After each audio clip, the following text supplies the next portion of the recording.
حضرت حسین رضی اللہ تعالیٰ عنہ کربلا کے مقام پر پہنچتے ہیں، 72 افراد موجود ہیں۔ عبید اللہ بن زیاد جو کوفہ کا گورنر ہے، وہ 3 لشکر حضرت حسین رضی اللہ تعالیٰ عنہ کے مقابلے کے لیے بھیجتا ہے۔ پہلا لشکر، اس لشکر میں 1000 افراد ہیں، اور 1000 افراد کا جو سپہ سالار ہے وہ حر بن یزید تمیمی ہے۔ وہ حضرت حسین رضی اللہ تعالیٰ عنہ کے مقابلے کے لیے آتا ہے۔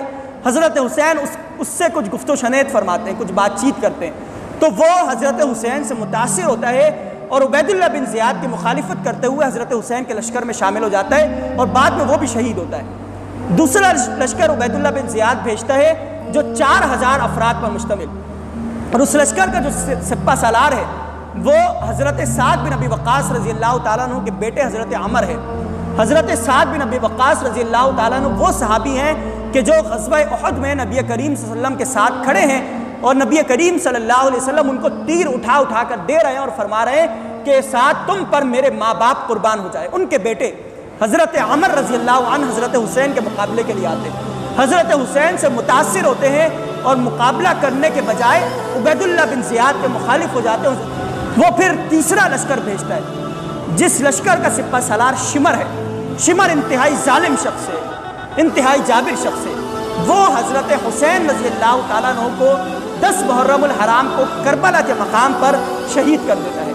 حضرت حسین رضی اللہ تعالیٰ عنہ کا سر تن سے جدا کر دیا جاتا ہے۔ ان کے 72 افراد جو موجود تھے، ان میں جتنے بھی مرد ہوتے ہیں ان تمام مردوں کو شہید کر دیا جاتا ہے، سوائے ایک شخص کے جو حضرت حسین رضی اللہ تعالیٰ عنہ کے بیٹے ہیں، حضرت علی جن کا نام ہے۔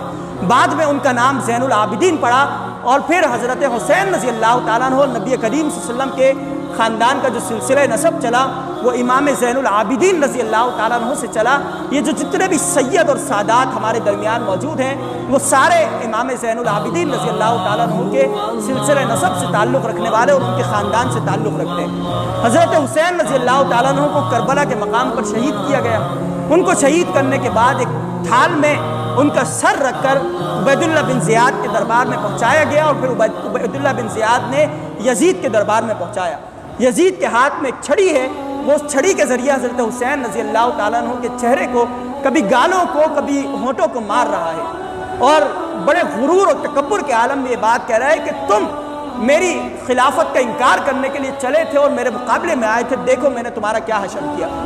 تو حضرت زید بن ارقم رضی اللہ تعالیٰ عنہ جو بزرگ صحابی ہیں اس دربار کے اندر موجود ہیں، وہ کھڑے ہوتے ہیں اور انتہائی غصے کی کیفیت میں یزید کو مخاطب کرتے ہوئے کہتے ہیں کہ یزید، میں نے اپنی آنکھوں سے وہ منظر دیکھا ہے کہ نبی کریم صلی اللہ علیہ وسلم اس چہرے مبارک کو چوما کرتے تھے، اے یزید تم اس طرح کا رویہ اختیار نہ کرو۔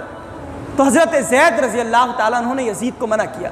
یہ پوری تاریخ، اور حضرت حسین رضی اللہ تعالیٰ عنہ جو 72 افراد لے کر چلے، ایک معصوم ان کا بچہ تھا، شیر خوار بچہ جو دودھ پینے والا بچہ تھا، رینگ بھی نہیں سکتا تھا، ان درندوں نے اس بچے کو بھی اس مقام پر اور کربلا کے مقام پر شہید کیا۔